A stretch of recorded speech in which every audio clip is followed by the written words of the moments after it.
আসসালামু আলাইকুম। আশা করি আপনারা ভালো আছেন। পয়লা সেপ্টেম্বর থেকে 2025 নবম পে স্কেল কার্যকর। লাভবান হবে চতুর্থ শ্রেণীর কর্মচারীরা। প্রধান উপদেষ্টার অনুমোদন। বাংলাদেশের সরকারি চাকরিজীবীদের জন্য দীর্ঘদিনের প্রতীক্ষার অবসান ঘটেছে। আজ রাজধানীর প্রধান উপদেষ্টা কার্যালয়ে অনুষ্ঠিত নবম পে স্কেল কমিটির বৈঠকে দেশের প্রধান উপদেষ্টা চূড়ান্ত অনুমোদন দিয়েছেন নতুন বেতন কাঠামোর। বৈঠকে নবম পে স্কেলের সকল গ্রেডের কর্মকর্তাদের বেতন ও পদোন্নতি বিস্তারিত আলোচনা হয়েছে এবং এর সাথে মহার্ঘ ভাতা যুক্ত করার বিষয়টিও অনুমোদন করা হয়েছে। প্রধান উপদেষ্টা উল্লেখ করেন, এটি শুধু বেতন বৃদ্ধি নয়, সরকারি চাকরিজীবীদের আর্থিক নিরাপত্তা নিশ্চিত করার একটি গুরুত্বপূর্ণ পদক্ষেপ। নবম পে স্কেলে মোট 12টি গ্রেড থাকবে এবং সমস্ত গ্রেডের কর্মকর্তা-কর্মচারীদের জন্য নতুন বেতন কাঠামো নির্ধারণ করা হয়েছে।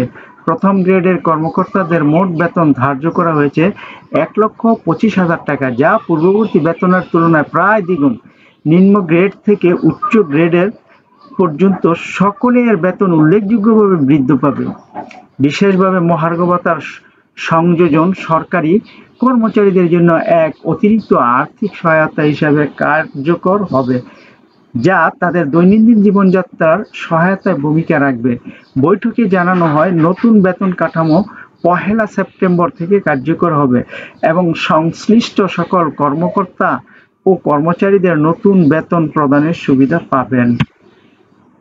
নবম পে স্কেলের এই বেতন বৃদ্ধির ফলে সরকারি কর্মকর্তাদের মাসিক আয় উল্লেখযোগ্যভাবে বৃদ্ধি পাবে, যা দেশের সরকারি চাকরিজীবীদের মধ্যে উৎসাহ ও আত্মবিশ্বাসের সঞ্চার করবে।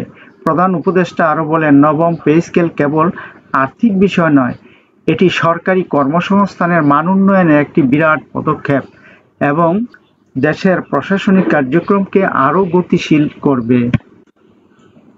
বৈঠকে নির্দেশনা দেওয়া হয়েছে যে পে স্কেল কমিশন এবং সংশ্লিষ্ট বিভাগগুলো যেন নতুন বেতন কাঠামোর বাস্তবায়ন নিশ্চিত করে এবং কোনো ধরনের বিলম্ব বা না হয়। নবম পে স্কেলের ঘোষণার ফলে দেশের সরকারি অফিসগুলোতে কর্মকর্তারা ইতিমধ্যেই নতুন বেতন কাঠামোর বিশদ পর্যালোচনা শুরু করেছেন। বিশেষজ্ঞরা বলেন, এটি শুধু সরকারি কর্মকর্তাদের আর্থিক নিরাপত্তা নিশ্চিত করে না, বরং দেশের প্রশাসনিক মনোন্নয়নের ক্ষেত্রে একটি নতুন দিগন্তের সূচনা করবে।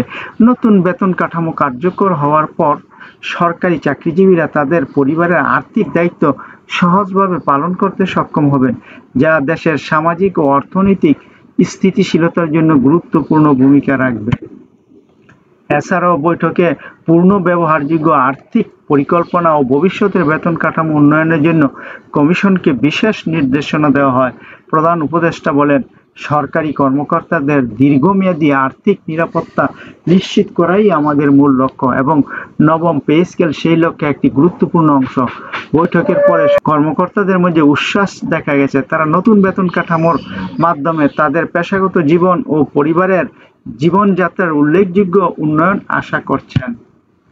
নবম পে স্কেলের এই চূড়ান্ত ঘোষণা দেশের সরকারি চাকরিজীবীদের জন্য এক যুগের অপেক্ষার পর একটি মাইল ফলক হিসেবে বিবেচিত হচ্ছে। নবম পে স্কেলে 12টি গ্রেড রাখা হয়েছে, যা দেশের সরকারি চাকরিজীবীদের মধ্যে ন্যায্য বেতন এবং পদোন্নতির সুযোগ আরও সুসংহত করবে।